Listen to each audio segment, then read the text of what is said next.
This is Lewis Hart from Into Boxing. Delighted today to be joined with the Spider, Craig Richards. How are we? Yeah, I'm good. Just been in training camp. Come down to do a bit of comms today. So yeah, it's all part and parcel of the job. I was going to say, you were on the comms. How was that? How was that different? Is it something that you usually do? It's not something I usually do, so I thought I'd do something a bit different. I've always wanted to do it, so Lee invited me down to do it today, and I took the opportunity to come and do the comms. And Alfie Winter, obviously, he also trains in my gym, so it was good to commentate and watch him today as well. What did you make of his performance? Obviously, you got an easy night's work really for him. It was beautiful, but he works very hard in the gym, so it was beautiful to see it pay off. People don't see the hard work in the gym, they think it's a quick night's work, but the 10, 12 weeks he trained for this fight is where the hard work was. And Mendes is a very capable opponent. I've seen him win at area level titles, and he went in there and dispatched of him in one round, so it was beautiful. What was it like being on comms tonight? Was there a little bit of extra nerves? I can't remember. It was a fighter was telling me when they were on comms. I think they were nervous to be on comms more than their fight. 100%, because you don't know what you're doing. It's like in boxing you do that daily. So this is like first time. So it was good. It was like boxing. First round I warmed in. First fight I warmed in, and then from then it was just flowing. Yeah. Obviously you're well into camp now. Fighting Bolotniks. What was it like when this fight got first offered to you? Obviously on the undercard of Dillian White versus Jermaine Franklin.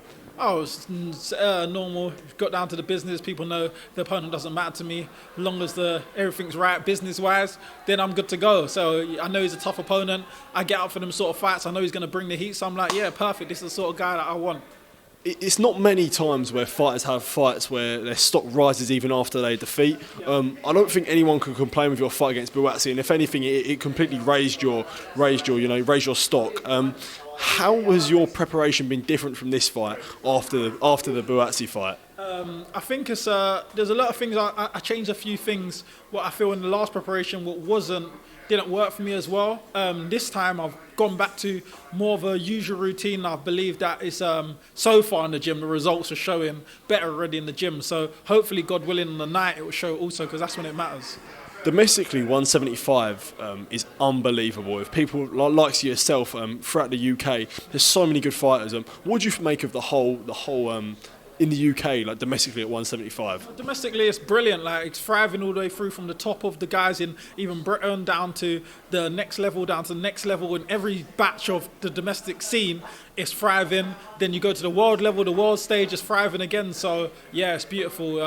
It's a sticky division to be in. Yeah, but with people like yourself, it makes it it makes it even better. Do you find it frustrating sometimes from a fan where you see people domestically at 175, not naming names, but like you said, you got in there with Buatsi, but people were reluctant to be fighting each other, especially when everyone is so good? Yeah, we've seen that time and time. People don't really want to cross paths. People don't want to take the risk. You know me already. I've been there with multiple unbeaten fighters, champions. Big risk fights. 3 of the titles I won, I was actually the underdog in the bookies to win them. It's just what you got to do. No risk, no rewards, and that's how I've kind of lived. I've never been scared to fight anyone. I get in and I get excited for it. The bigger the challenge, the more excited I get. Absolutely, man. Next week we've got in the light heavyweight division, we've got Dimitri Bivol versus Zurdo Ramirez. Obviously been in there with Bivol. How do you see that fight going? Very interesting, because Bivol is a serious operator. He's got very fast hands and he's very disciplined and good IQ. At the same time, on the other hand, Ramirez is massive. I think he gets in a 205 or something. He's like a cruiserweight. So I'd like to see how Bivol deals with that size. So I'm very interested. And lastly, just to finish off, if you've got a message to Bolotniks, for November, what you got to say to them? Nah, no message. Just see him fight night. See him Saturday. See him fight night. Thank you, Craig. Really appreciate it.